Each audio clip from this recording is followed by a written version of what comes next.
Salam, selamat bertemu kembali Bapak Ibu Saudara-saudariku yang terkasih di dalam Kristus. Dalam channel ini yang kita namai channel Langsung Sitorus. Dan pada kesempatan ini kita gunakan untuk merenungkan apa yang menjadi evangelium pada minggu tanggal 28 Juli tahun 2024. Minggu ke-9 setelah Trinitas, dan mudah-mudahan permenungan kita kali ini dapat mendorong kita semakin maju dalam pelayanan dan semakin setia di dalam mengikut Yesus Kristus. Dan kita tahu sesedikit apapun yang kita lakukan untuk kesuksesan pekerjaan Yesus Kristus itu sangat berguna dalam pengembangan kerajaan Tuhan. Untuk memulai permenungan kita, Bapak Ibu Saudaraku yang terkasih, marilah kita terima penyertaan dari Tuhan kita, Yesus Kristus. Tuhan memberkati engkau dan melindungi engkau. Tuhan menyinari engkau dengan wajahnya dan memberi engkau kasih karunia. Tuhan menghadapkan wajahnya kepadamu dan memberi engkau damai sejahtera. Amin. Tuhan, kiranya damai sejahtera-Mu lah yang mendiami hati dan pikiran kami dalam merenungkan firman-Mu yang akan disampaikan oleh hamba-Mu pada video ini. Dan kiranya berkatilah kami semua yang mendengarkannya. Dan dengan demikian kami menjadi berkat juga bagi orang lain. Dalam Yesus Kristus, dengar dan kabulkan doa kami. Amin. Firman yang akan kita renungkan Bapak Ibu Saudaraku yang terkasih ditentukan dari Yohanes 6 ayat 1 sampai 15. yakni cerita tentang Yesus memberi makan 5.000 orang. Yohanes 6 ayat 1 sampai 15 kita baca. Sesudah itu Yesus berangkat ke seberang danau Galilea, yaitu danau Tiberias. Orang banyak berbondong-bondong mengikuti dia, karena mereka melihat mujizat-mujizat penyembuhan yang diadakannya terhadap orang-orang sakit. Dan Yesus naik ke atas gunung dan duduk di situ dengan murid-muridnya. Dan Paskah, hari raya orang Yahudi, sudah dekat. Ketika Yesus memandang sekelilingnya dan melihat bahwa orang banyak berbondong-bondong datang kepadanya, berkatalah ia kepada Filipus, "Di manakah kita akan membeli roti supaya mereka ini dapat makan?" Hal itu dikatakannya untuk mencobai Filipus, sebab Yesus sendiri tahu apa yang hendak dilakukannya. Jawab Filipus kepadanya, "Roti seharga 200 dinar tidak akan cukup untuk mereka ini, sekalipun masing-masing mendapat sepotong kecil saja." Seorang dari murid-muridnya, yaitu Andreas, saudara Simon Petrus, berkata kepadanya, "Di sini ada seorang anak yang mempunyai 5 roti jelai dan 2 ikan. Tetapi apakah artinya itu untuk orang sebanyak ini?" Kata Yesus, "Suruhlah orang-orang itu duduk." Adapun di tempat itu banyak rumput, maka duduklah orang-orang itu, kira-kira 5.000 laki-laki banyaknya. Lalu Yesus mengambil roti itu, mengucap syukur, dan membagi-bagikannya kepada mereka yang duduk di situ. Demikian juga dibuatnya dengan ikan-ikan itu, sebanyak yang mereka kehendaki. Dan setelah mereka kenyang, ia berkata kepada murid-muridnya, kumpulkanlah potongan-potongan yang lebih, supaya tidak ada yang terbuang." Maka mereka pun mengumpulkannya dan mengisi 12 bakul penuh dengan potongan-potongan dari kelima roti jelai yang lebih setelah orang makan. Ketika orang-orang itu melihat mujizat yang telah diadakannya, mereka berkata, "Dia ini adalah benar-benar nabi yang akan datang ke dalam dunia." Karena Yesus tahu bahwa mereka hendak datang dan hendak membawa dia dengan paksa untuk menjadikan dia raja, ia menyingkir pula ke gunung seorang diri. Demikian firman yang akan kita renungkan, Bapak Ibu Saudaraku yang terkasih. Tentu saja yang berbahagia adalah orang yang mendengarkan, memelihara, memahami, menghayati, dan mengamalkan firman Tuhan. Amin. Dalam malam anak kita diusulkan tema permenungan kita mengatakan Yesus atau Tuhan berkuasa memenuhi kebutuhan kita. Yesus berkuasa memenuhi kebutuhan kita. Demikian Bapak Ibu Saudaraku yang terkasih. Kebutuhan umat manusia luar biasa banyaknya. Ya. Mungkin dari satu kota di tepi Danau Galilea, Tuhan Yesus berlayar bersama murid-muridnya sampai ke Betsaida, ke tempat yang sunyi. Naik lagi mereka ke gunung agar lebih sunyi lagi. Tetapi orang banyak mengetahui kemana Yesus pergi, lalu mereka datang mengikuti Yesus dan berbondong-bondong. Hanya laki-laki lebih dari 5.000 orang. Itu sudah menjelang sore.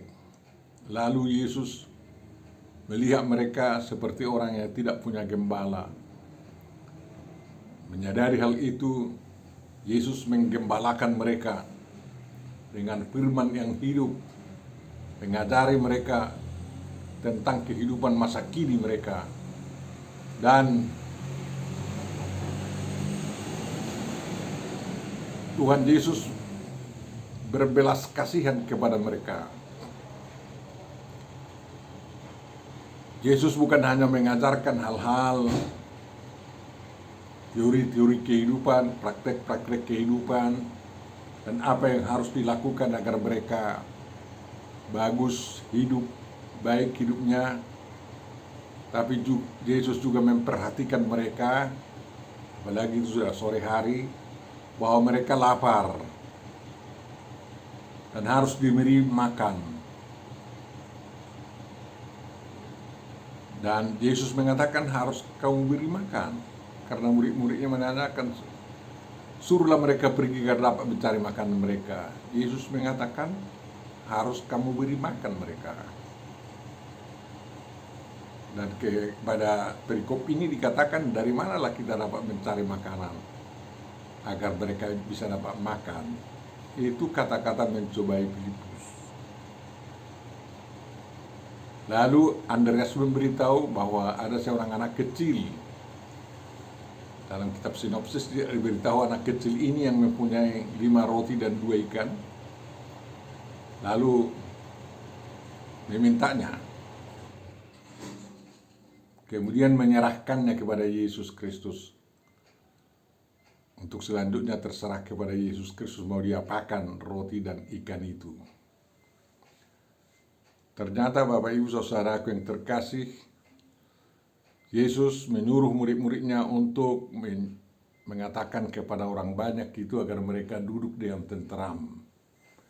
Di Injil Sinoptik dikatakan mereka duduk 50, 51 kelompok atau bahkan ada yang 100. Berarti orang-orang ini termasuk orang yang terkoordinir, bukan asal datang. Dan mereka sudah diajari bagaimana bisa bekerja sama. Dan kerjasama itu adalah demi kepentingan mereka, agar mereka dapat dilayani dan mereka mendapat bagian yang akan dianugerahkan oleh Tuhan Yesus Kristus. Saudara-saudaraku yang terkasih, Kita perlu berbondong-bondong datang kepada Yesus. Sekarang ini menjumpai Tuhan Yesus bisa saja di mana-mana sebenarnya. Tapi biasanya bisa kita jumpai Tuhan Yesus, kita datang berbondong-bondong kepada kebaktian-kebaktian yang dilakukan untuk memuji Yesus dan memohon kepada Yesus apa kepentingan manusia. Kebaktian-kebaktian itu ada di gereja, di jemaat, ada di pertanian,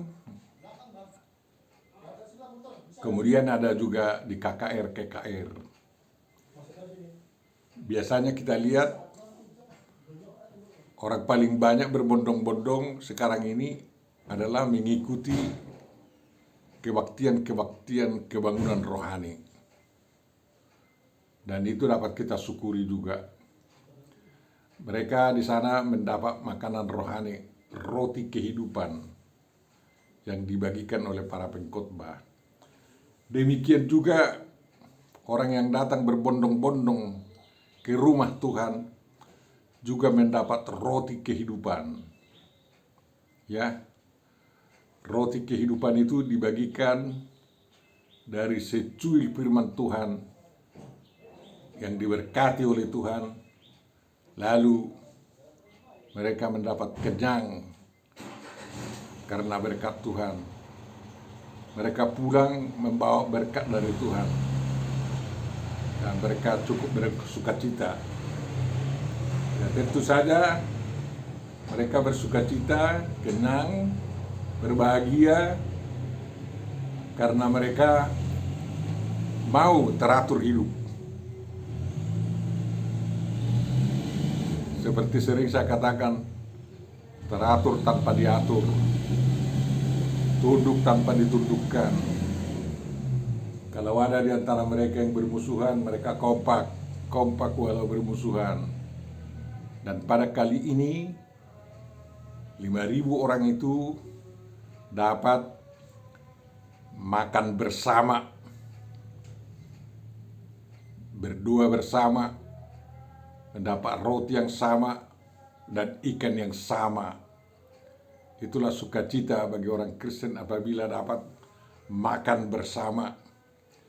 Dan setelah kenyang, mereka juga akan berkarya mengumpulkan sisa-sisa. Ya.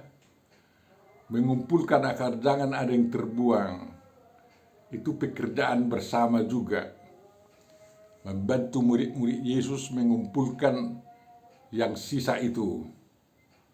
Lalu setelah mereka kenyang dengan firman Tuhan, ajaran Tuhan, kenyang perutnya, mereka tidak takut menghadapi malam untuk kembali ke tempat masing-masing. Ya.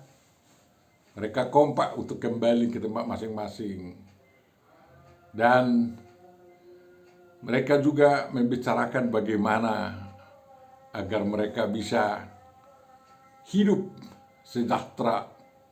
Ya, kalau sudah bisa makan bersama, mereka akan berusaha bersama-sama makan, bersama-sama mendapat lapangan kerja yang dapat menafkahi masing-masing sebagai pengejauhantahan daripada firman Tuhan, roti kehidupan yang dari Tuhan yang telah mereka terima, dan kekuatan melalui makanan jasmani yang telah mereka nikmati dari Tuhan Yesus Kristus.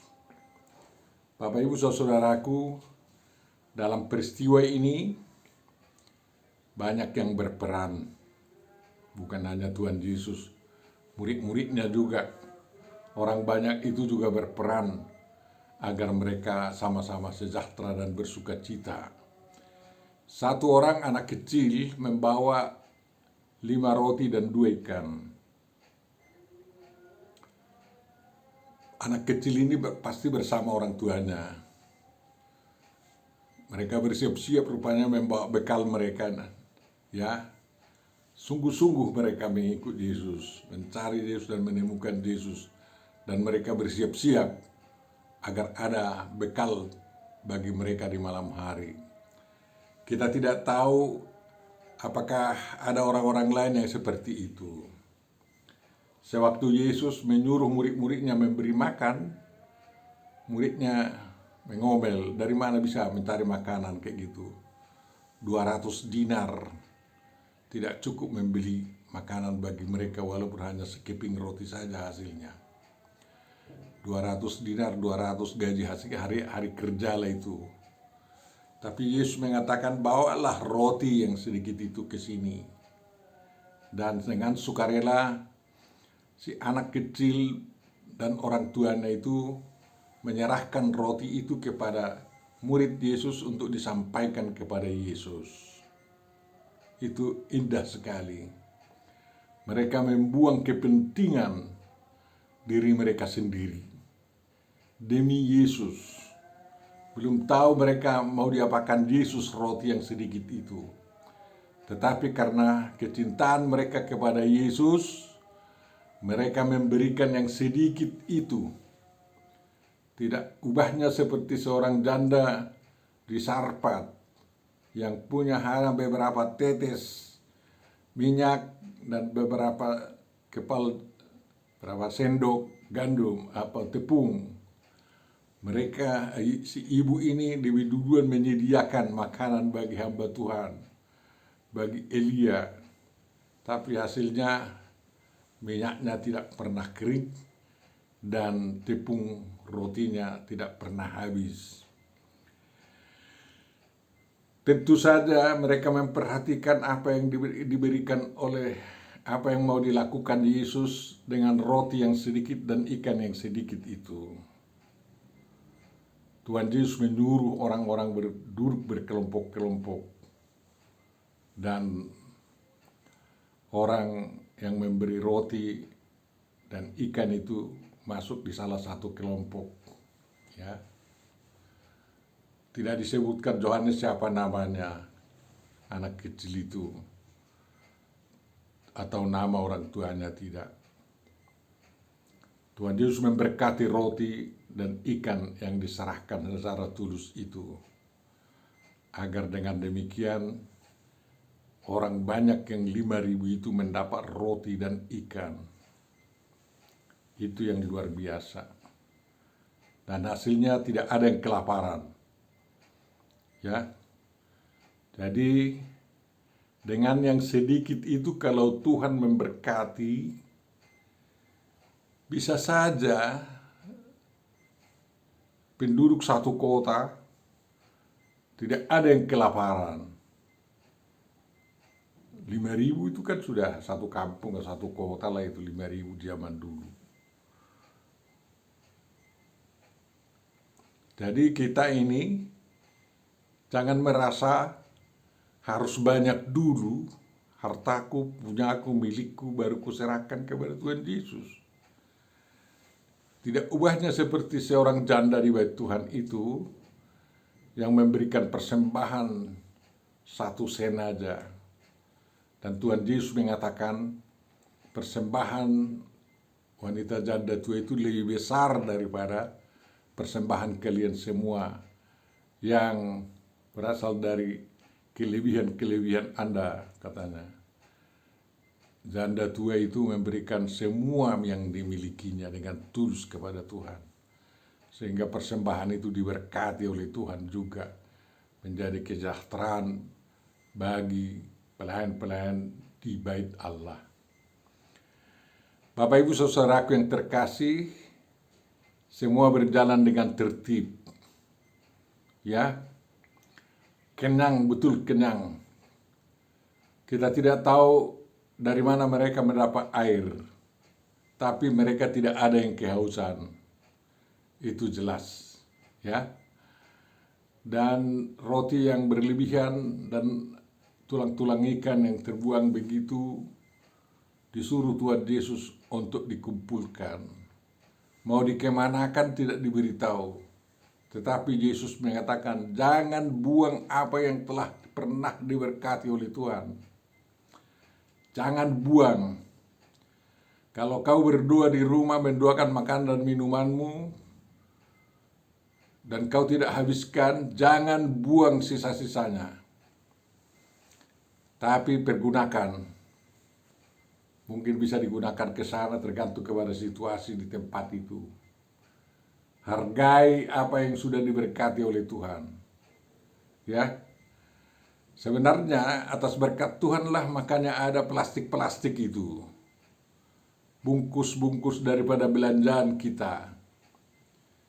Tapi setelah kita selesai belanja, isinya dikeluarkan, kita sering membuang begitu saja plastik-plastik itu.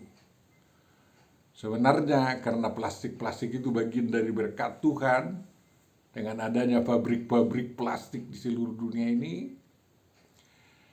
para konsumen yang menggunakan plastik itu tidak boleh membuang begitu saja plastik-plastik itu, agar mikroplastik tidak menjalar di seluruh dunia sebenarnya. Tapi sekarang sudah kebablasan kita, semua benda di dunia dan air sudah tertular atau terkontaminasi dengan mikroplastik.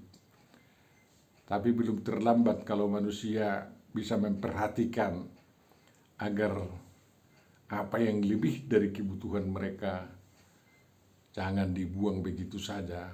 Terima kasih kepada ilmuwan-ilmuwan dan pengusaha-pengusaha yang telah berusaha mengolah kembali sampah-sampah itu, sehingga dapat digunakan untuk berbagai kebutuhan manusia.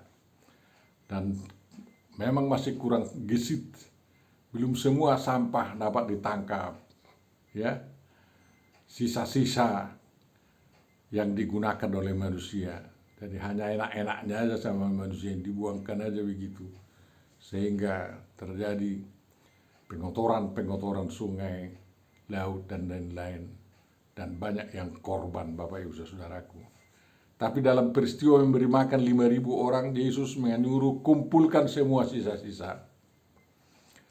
Jangan terbuang terserak-serak begitu saja, katanya.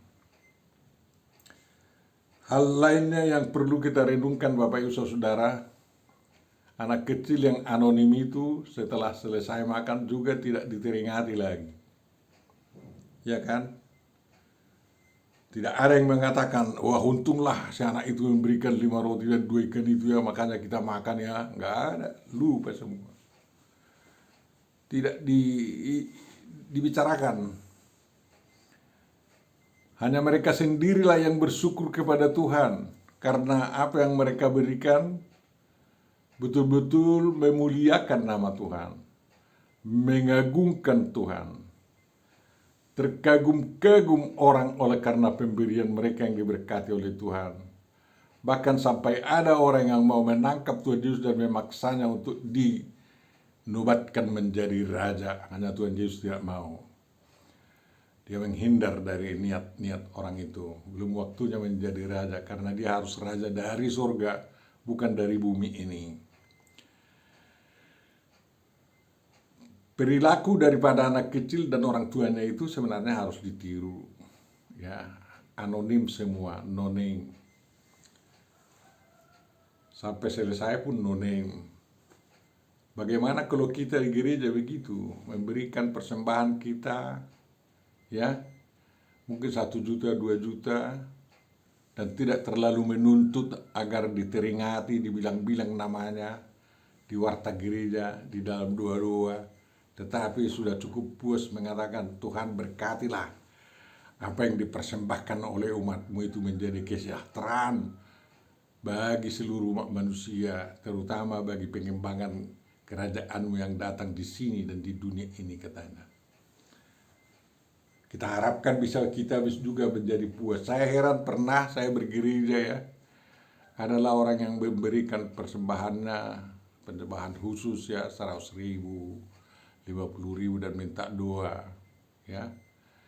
Dan kebetulan yang berdoa syafaat lupa menyebutkan nama yang memberikan itu. Setelah habis kebaktian ngomel-ngomel mereka. Sintua apalah itu, pendua apalah itu, tidak menyebutkan nama orang yang memberikan persembahan, katanya.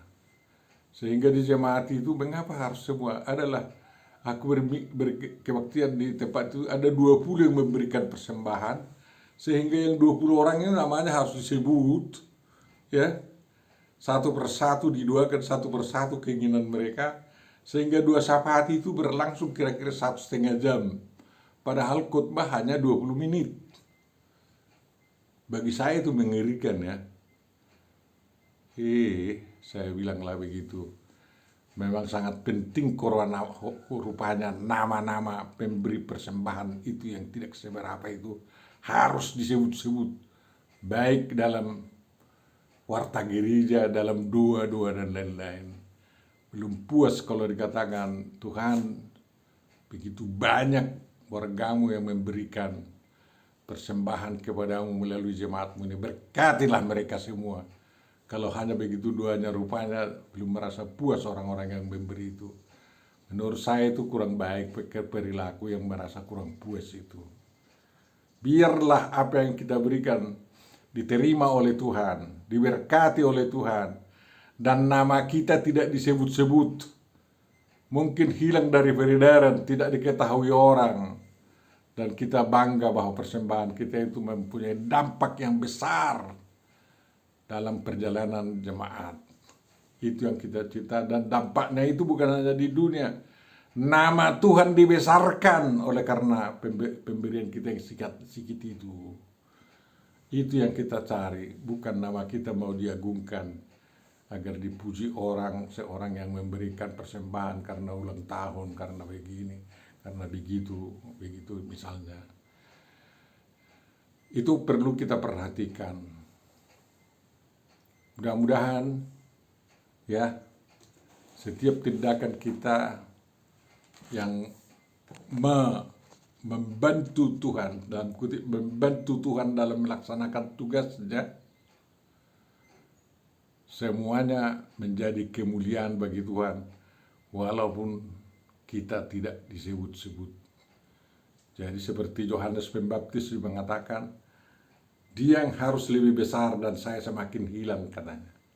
Yesus semakin besar dimuliakan di seluruh dunia, tetapi kita yang membesarkannya mungkin tersembunyi, namun Tuhan dipuji-puji oleh manusia-manusia yang lain. Tapi kita yang memberi sedikit kepada Tuhan dan berdampak besar, tersembunyi dan tidak diketahui orang. Hanya Tuhan yang mengetahui, dan Tuhanlah yang membalas perbuatan-perbuatan kita yang baik itu. Tuhan menyediakan apa yang kita butuhkan.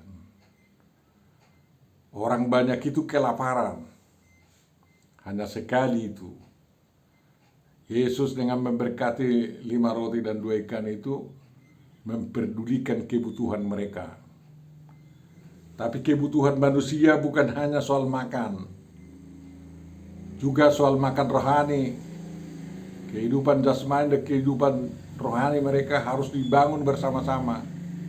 Perekonomian, ya, ideologi politik, ekonomi, ya, sosial budaya, soal agama, ajaran agama, teknologi, semuanya itu menjadi kebutuhan manusia sekarang ini.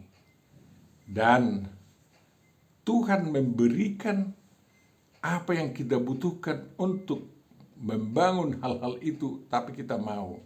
Dan harus ada yang mau berkorban memberikan sedikit untuk dikembangkan agar dampaknya sangat kuat, sangat banyak di seluruh dunia. Kita tirulah orang Israel yang menemukan teknologi baru ini. Itu bagi mereka kecil, tapi dampaknya bagi kehidupan umat manusia sangat luar biasa.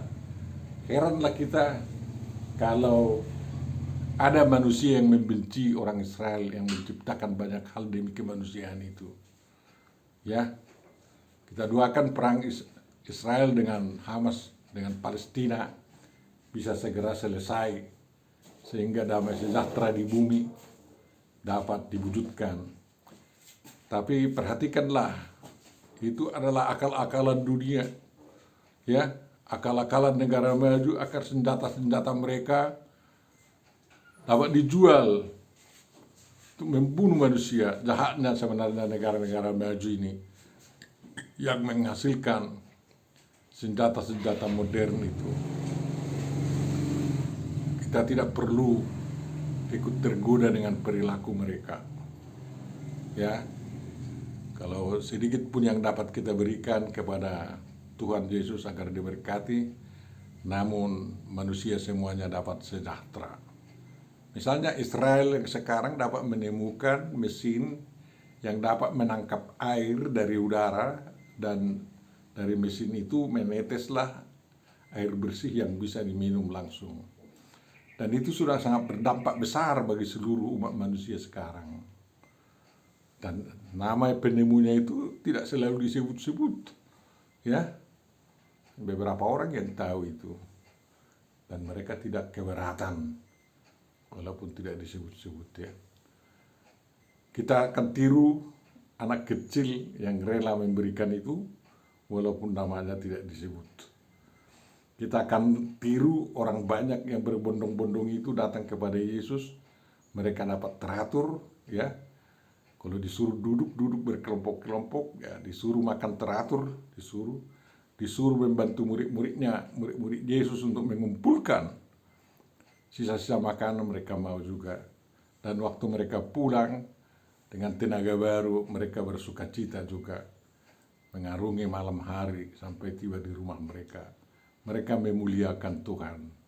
Soal keinginan mereka bahwa Yesus tidak mau dipaksa menjadi raja, itu persoalan yang berikut. Karena Yesus tidak mau dipaksa menjadi raja, karena memang kerajaannya bukan datang dari dunia, melainkan dari Bapaknya di surga. Barulah setelah dia naik ke surga, dia menjadi raja atas segala raja yang ada di dunia ini. Terpujilah nama Tuhan. Amin. Tuhan Bapa Surgawi, terima kasih bahwa Engkau mencerahi pikiran kami melalui renungan ini, agar kami menjadi manusia yang lebih baik dan tidak menginginkan keterkenalan diri, tetapi namamu lah yang selalu harus diagungkan. Oleh karena perbuatan-perbuatan kami yang kecil, namun berkati menjadi berdampak besar. Dalam Yesus Kristus kami memohon dan kabulkan doa kami. Amin.